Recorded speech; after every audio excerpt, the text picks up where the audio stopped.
They preach holiness, but live in mansions worth millions. They claim to save souls while flying in private jets worth more than hospitals. These so-called men of God are hiding sins so dark they make the devil blush. From secret affairs to child trafficking and stolen donations, tonight we count down the most corrupted white pastors in the world. And trust me, what we found at number 1 will leave you speechless. Let the countdown begin. Number 10. Kenneth Copeland. Kenneth Copeland has become the very face of the prosperity gospel. A man who turned donations into jets, mansions, and even his own private airport. Born in 1936, he once flew planes for Oral Roberts before starting his own ministry in Texas. Over the years, he's preached that giving money to God's work unlocks blessings, yet those blessings often circle back to his own life.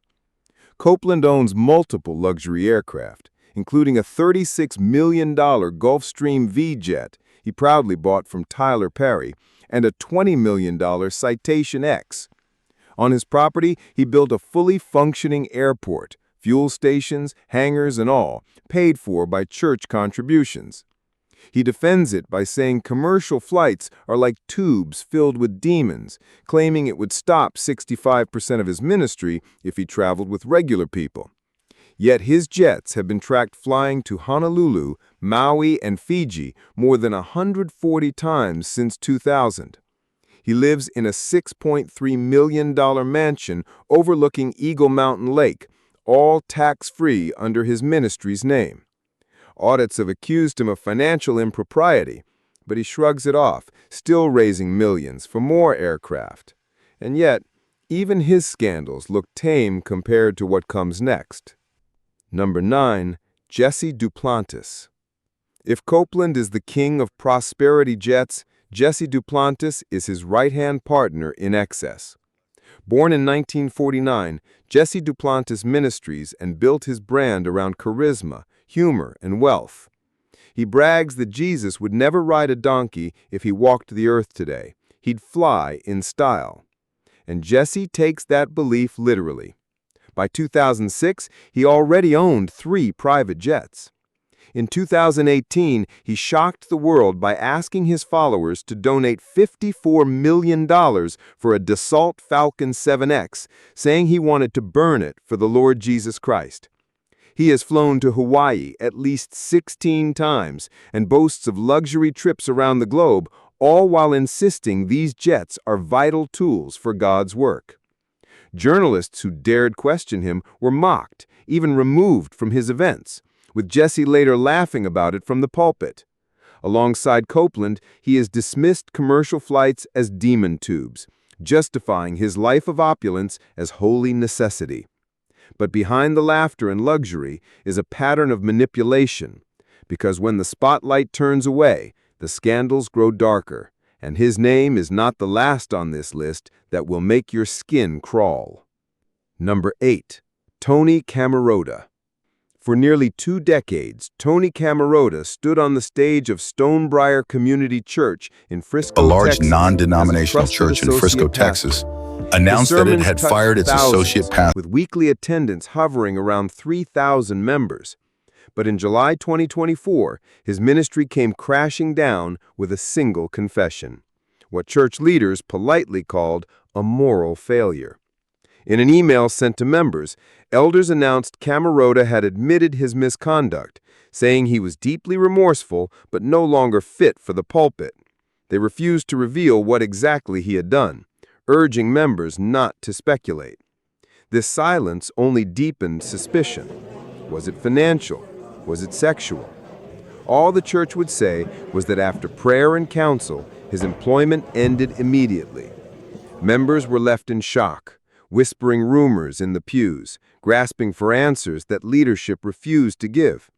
A pastor once trusted with souls now vanished under a cloud of secrecy.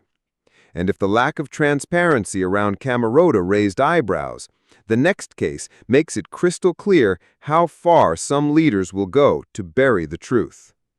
Number 7. Michael Brown. Michael Brown was once praised as an intellectual voice in modern Christianity. A radio host, author, and speaker, he built his platform across Messianic Judaism and Christian Zionism, even running the Line of Fire radio show nationwide. But in 2024, that image cracked wide open. A former employee, just 21 at the time, accused Brown of unwanted advances, kisses, hand-holding, and inappropriate touching. At first, Brown denied the claims, calling them misunderstandings. But Firefly, an independent sexual abuse investigative team, found him guilty of misconduct with multiple women. Brown eventually admitted to an emotional affair with one married congregant and inappropriate behavior with another woman, including spanking her. Worse, critics accused the investigators themselves of covering up more serious allegations, leaving witnesses frustrated and unheard. The scandal split his supporters. Some clung to him, others called for accountability. Michael Brown is a well-known name among white pastors. He is an author, radio host, and influential, as though nothing happened. And while his case showed hypocrisy hiding in plain sight, the next man on this list took deception to a whole including the new Stream level, and Town where Hall. Drugs, He also lies, hosts a radio show hidden called desires The Line of collided Fire. in the open. Number 6. Ted Haggard. In the early 2000s, Ted Haggard was one of America's most powerful evangelical leaders. As pastor of New Life Church in Colorado Springs and president of the National Association of Evangelicals, he advised politicians, preached against same-sex marriage, and claimed to be a voice of moral authority. But in 2006, his world collapsed. A male escort named Mike Jones revealed that Haggard had paid him for sex for 3 years while also buying crystal meth. Haggard confessed to a sexual relationship with another man and resigned in disgrace. His fall was splashed across every news outlet, shocking millions who had trusted him. But he didn't disappear. In 2010, he returned with a new congregation, St. James Church, insisting he had been restored. Then in 2022, more allegations surfaced: drug use, inappropriate touching, and even accusations involving a minor. Instead of rebuilding trust, Haggard moved church meetings into his own home, keeping leadership tightly controlled. The man who once fought against gay marriage was now accused of the very sins he condemned. But Haggard's scandal was only a taste, because the next name on this list used both politics and the pulpit to fund his darkest desires. Number 5. Coy Privette. Coy Privette wasn't just a pastor. He was a politician, a 4-term North Carolina legislator, and a county commissioner. He wore many titles: preacher, lawmaker, leader. But in 2007, police gave him a new one: criminal. Privette was charged with 6 counts of aiding and abetting prostitution, accused of using his influence to hire sex workers and pay them with church-linked funds. It wasn't his first brush with ambition either. He once ran for governor of North Carolina, losing in the primaries, but never leaving politics. His scandal shocked his Baptist congregation, where he served for over a decade, and embarrassed his conservative colleagues who campaigned on morality. Even after pleading guilty, Privette refused to resign as county commissioner, finishing out his term while his reputation collapsed. For someone who preached purity, his downfall proved how easily power can rot from within. Yet, as disturbing as his double life was, the next story takes hypocrisy even further, because it exposed a pastor who built his entire career on curing homosexuality, while secretly paying young men for far more than just carrying luggage. Number 4. George Allen Rekers. George Allen Rekers once stood tall as a Southern Baptist minister, psychologist, and professor. He was a leading voice in the so-called ex-gay movement, claiming same-sex attraction could be cured with prayer and therapy. Parents trusted him with their children, believing his programs would keep them pure. But in 2010, Rekers' carefully built reputation unraveled at Miami International Airport. Cameras caught him returning from a 10-day European vacation, not with colleagues or church members, but with a 20-year-old male escort named Giovanni Roman. Rekers claimed he hired the young man to carry luggage after surgery, but photos showed Rekers lifting his own bags. Roman later revealed he was paid for daily nude massages. Another man came forward, saying Rekers had paid him in the 1990s as well. For a man who spent decades preaching against homosexuality, the scandal was both shocking and humiliating. Rekers resigned from his ministry roles, but his legacy remains of hypocrisy. And yet the scandal of a man preaching one thing while living another pales in comparison to the next pastor, whose fall was tied not just to hypocrisy, but to a 5-year secret affair that shook evangelical circles to their core. Number 3. Steve Lawson. Steve Lawson once enjoyed a reputation as a highly respected evangelical leader. As pastor of Trinity Bible Church in Dallas, head of One Passion Ministries, and dean at the Master's Seminary, Lawson influenced pastors and students worldwide. His books filled shelves, his sermons shaped conferences, and many saw him as a model of integrity. But in 2024, everything collapsed. Lawson confessed to sexual misconduct after a 5-year affair with a woman from his church. The truth came out only after the woman's father confronted him, forcing him to admit his secret before the church elders. Trinity Bible cut ties, One Passion Ministries severed connections, and his books were quietly pulled from circulation. Lawson later admitted his failure on social media, saying he now attends counseling and seeks forgiveness. For years he had preached holiness while living in sin. The betrayal cut deep for followers who had trusted him as a mentor. His polished image was destroyed in a single confession. But if Lawson's downfall rocked the American church, the next man's crimes went far beyond scandal. They crossed into child exploitation, trafficking, and a prison sentence that will never end.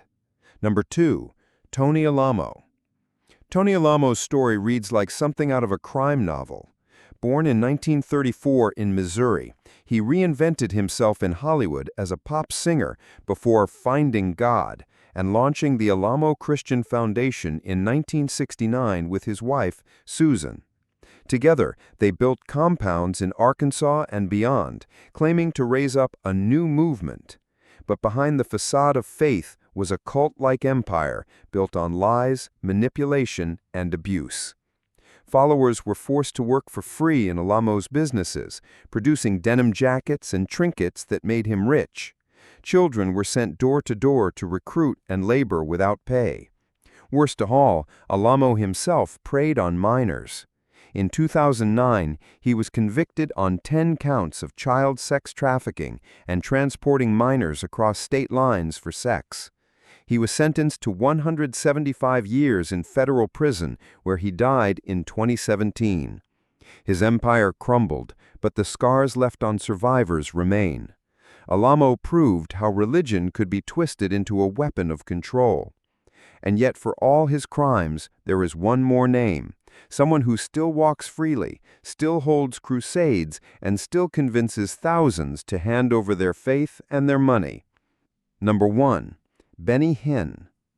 Benny Hinn is perhaps the most famous televangelist in the world, and one of the most controversial.